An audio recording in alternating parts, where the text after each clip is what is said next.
কাল একটু হল্যান্ডে গিয়েছিলাম। হল্যান্ড থেকে পমফ্রেট মাছ পেয়েছি, তো আমি আর ছাড়িনি। পমফ্রেট মাছটা সাথে সাথে কিনে নিলাম। বেশ বড় বড় সাইজেরই ছিল।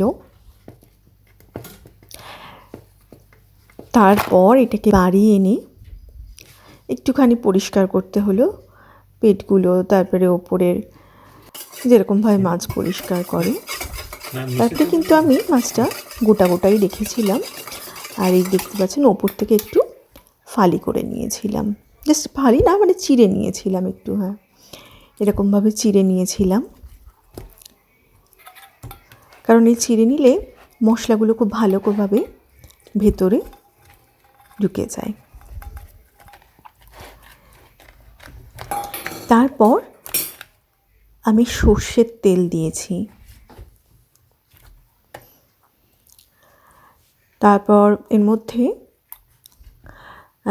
নুন, লঙ্কা আর মশলা মানে আপনার যেরকম যা মশলা ভালো লাগে, আমি সব রকম মশলাই দিয়েছি। আর লেবুর রসটা বেশি করেই দিয়েছিলাম। দিয়ে এগুলো খুব ভালো করে মেখে আমি ফ্রিজে রেখে দিয়েছিলাম।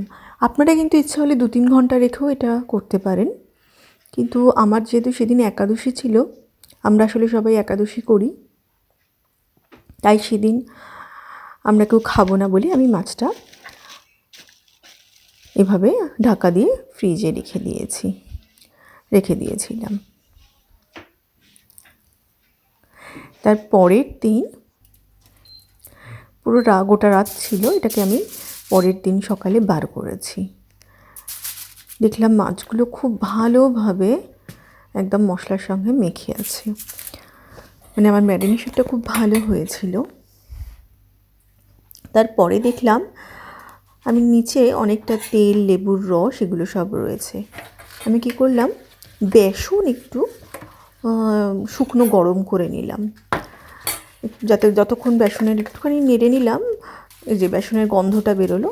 তারপরে ওই তেলের মশলাটার মধ্যে আমি বেসন দিয়ে দিলাম। বেসন দিয়ে ওই মশলাটা যেটুকু নিচে ছিল আবার মাছের গায়ে লাগিয়ে দিলাম। এপিট ওপিট করে ভালো করে মশলাটা, যাতে মশলাটা নষ্ট না হয়, লাগিয়ে দিলাম। আর অন্যদিকে কিন্তু আমি আমার ওভেনটা ফ্রি হিট করতে দিয়ে দিয়েছি। কম করে 20 মিনিট ফ্রি হিট, যখন দেখবেন বাইরে থেকেও বেশ ভালো গরম হয়ে গেছে, তখন আমি কি করলাম, মাছটা ওভেনে দিয়ে দিলাম। ওভেনে দিয়ে দেওয়ার পরে আমি 200-তে রাখলাম। 200-তে মাত্র 20-25 মিনিটের মধ্যে কিন্তু আমার মাছটা হয়ে গেল। আর মাছটার এত ভালো স্বাদ হয়েছে, আমি কি বলবো আপনাদের, অপূর্ব স্বাদ হয়েছে। তো আমার এটা অনুরোধ রইল, আপনারা একবার পমফ্রেট মাছ এইভাবে রান্না